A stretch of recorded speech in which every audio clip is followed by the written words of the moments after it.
क्या energy drinks पीने से कामेच्छा बढ़ती है या फिर नपुंसकता आ सकती है? और क्या रेड बुल में घोड़े का स्पर्म मिलाया जाता है? दोस्तों, आजकल मार्केट में बहुत सारी एनर्जी ड्रिंक्स आ चुकी है और उसे पीना भी आम हो चुका है। कहा जाता है कि इन्हें पीने से इंसान की खोई हुई एनर्जी तुरंत वापस आ जाती है और इंसान काफी एक्टिव हो जाता है।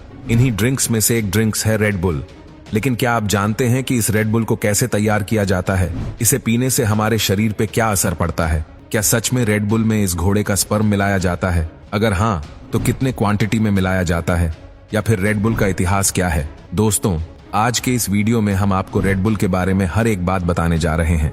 दोस्तों, सबसे पहले हम आपको बता दें कि रेड बुल कोई अमेरिकन ब्रांड नहीं है, बल्कि इसे थाईलैंड के आम इंसान ने खेतों में काम कर रहे लोगों के लिए बनाया था, जो सारा दिन काम करने के बाद थक जाते थे।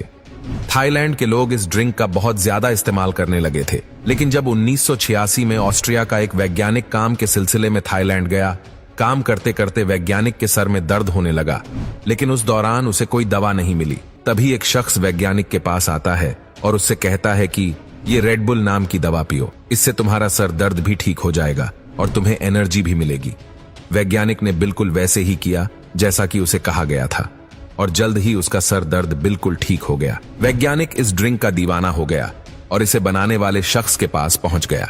वैज्ञानिक ने रेड बुल बनाने वाले से कहा कि हमें इसे यूरोपियन देशों में भी बेचना चाहिए, लेकिन वो शख्स एक सादा आदमी था। लेकिन उसे वैज्ञानिक का आइडिया बहुत पसंद आया और फिर इन दोनों ने मिलकर एक कंपनी की शुरुआत कर दी। वैज्ञानिक ने सोचा कि अगर वो इसे आम कोल्ड ड्रिंक्स बता के बेचेगा तो इसका सामना कोको कोला से होगा, जो कि पहले से ही मार्केट में काफी ज्यादा बिक रही थी। लिहाजा उसने बहुत चालाकी से ड्रिंक्स का नाम एनर्जी ड्रिंक रख दिया और शुरुआत में तो वैज्ञानिक ने सोचा कि इसे कांच के बोतल में बेचा जाएगा, लेकिन फिर इन दोनों ने मिलकर सोचा कि हमें इसकी एक अलग पहचान बनानी चाहिए। इसीलिए इसे सिल्वर और पिंक रंग के कैन में बेचना शुरू कर दिया गया।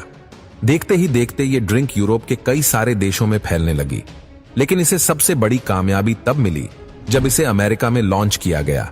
इसने अमेरिकन मार्केट में उतरते ही तहलका मचा दिया था। शुरुआती दौर में रेड बुल की बिल्कुल भी एडवर्टाइजमेंट नहीं की गई थी। इससे शराब के ठेकों पे और क्लब में फ्री में बांटा गया, और जब उन्होंने देखा कि अब नौजवान पूरी तरीके से इसके दीवाने हो चुके हैं, तब इसे फ्री में देना बंद कर दिया गया। लेकिन रेड बुल के इतिहास में एक ऐसा वक्त भी आया जब इसके ऊपर पाबंदी लगा दी गई थी, और इस पे बैन लगाने वाला एक जर्मन व्यक्ति था, क्योंकि वहां किए गए एक रिसर्च में इसके अंदर 0.4% कोकीन पाया गया था, जिससे पता चलता है कि ये कोई एनर्जी ड्रिंक नहीं है, बल्कि ये एक ऐसा ड्रिंक है जिसे पी के लोग इसे पीने के आदी हो रहे हैं और लोगों को इसकी लत लगती जा रही है। कोर्ट में ये केस 2 सालों तक चलता रहा, लेकिन 2 साल के बाद इस केस को बंद कर दिया गया, या फिर यूं बोले कि रेड बुल ने इस केस को जीत लिया। चलिए दोस्तों, अब हम आपको बताते हैं कि इसे केवल एक बार पीने से आपके शरीर में क्या फर्क आता है, जिसे सुनकर आप अपने दांतों तले उंगलियां दबा लेंगे।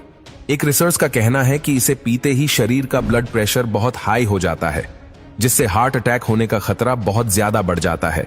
वहीं कंपनी का यह कहना है कि रेड बुल पीना केवल वैसे ही होता है जैसे कि कॉफी पिया जाता है, क्योंकि रेड बुल में कैफीन की उतनी ही तादाद मौजूद है जितनी की कॉफी में होती है। लेकिन कभी कंपनी ने यह नहीं बताया कि रेड बुल में पाए जाने वाली और भी चीजें इंसान के शरीर पर कितना असर करती है। यही कारण है कि नॉर्वे और डेनमार्क जैसे देशों ने इस पे बैन लगा दिया है।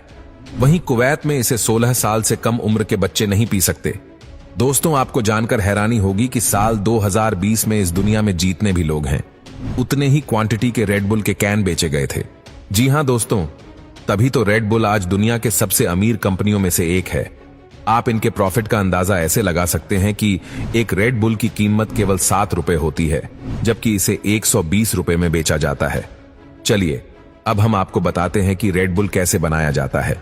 इसे बनाने के लिए सबसे पहले एक कंटेनर में पानी भरा जाता है और इस बड़े से कंटेनर में टोरीन ऐड किया जाता है। इसके साथ ही इसमें कैफीन, सोडियम सेटलेट, साथ ही और भी कई सारे कंपाउंड डाले जाते हैं। इन्हीं कंपाउंड की वजह से ये हमारे शरीर में एनर्जी बनाते हैं। रेड बुल के बारे में एक फैक्ट ये भी है कि हर देश में रेड बुल अलग अलग तरीके से बनाया जाता है। अब फाइनली एक अच्छे से मिक्सचर के बाद एक लिक्विड तैयार हो जाता है। अब बारी आती है इसके जांच की। इस लिक्विड की अच्छी तरीके से जांच की जाती है और जब ये जांच में पास हो जाता है तो इसकी पैकिंग की जाती है। चलिए दोस्तों, अब हम आपको बताते हैं कि क्या रेड बुल में सच में घोड़े का स्पर्म मिलाया जाता है या फिर नहीं। दरअसल रेड बुल में इस स्पर्म वाली बात तब लोगों में सबसे ज्यादा फैली जब लोगों को पता चला कि इसके अंदर टोरिन डाला जाता है। अब लोगों को टोरिन से प्रॉब्लम इसलिए हुई क्योंकि ये पहले के समय घोड़े के स्पर्म से निकाला जाता था। आपको बता दूं कि टोरिन एक ऐसा कंपाउंड है जो कि कई सारे एनर्जी ड्रिंक्स में इस्तेमाल किया जाता है और इसके बगैर एनर्जी ड्रिंक्स बन ही नहीं सकती हैं। अब इसका सीधा सीधा मतलब तो ये हुआ कि सभी एनर्जी ड्रिंक्स में स्पर्म स्पष्ट मिलाया जाता है। लेकिन आपको बता दें कि ऐसा बिल्कुल भी नहीं है, क्योंकि आज के दौर में टोरिन इंसान के शरीर से या फिर इस स्पर्म से नहीं निकाला जाता, बल्कि इसे वैज्ञानिक बनाते हैं और बनाए गए टोरिन का इस्तेमाल इन ड्रिंक्स में किया जाता है। तो दोस्तों, आपने कभी रेड बुल पिया है? अगर पिया है तो आपको क्या सही में एनर्जी मिली या नहीं, नीचे कमेंट करके जरूर बताइएगा।